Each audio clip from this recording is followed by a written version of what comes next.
राधानगरी तालुक्यातील तरसंबळे इथल्या रुपाली प्रवीण गुरव या 26 वर्षीय विवाहितेचा मृत्यू झालाय।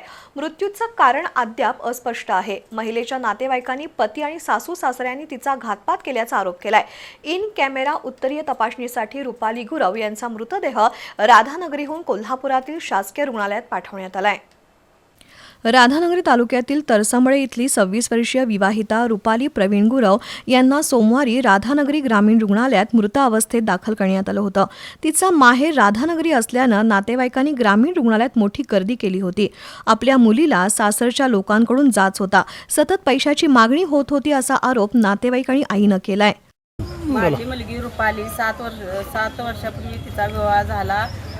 तिला मानसिक स्थळ चालूच होता, तरी आम्ही तिला सहकार्य केलं, तर ती नांदायला जाणार हट्ट धरून ती तिकडे गेली। त्याच्यामुळे तिने मानसिक छळ करून 10-16 तोळं सोनं आण, तुमची शेती आहे, इस्टेट आहे, त्यातला निम्मा हिस्सा दे असं म्हणून मागच्या आठवड्यातच सासरा म्हणला।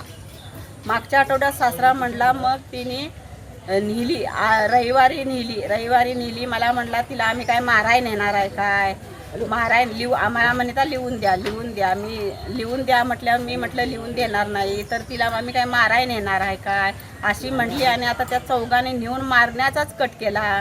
तिच्या अंगावर जखमा आहेत।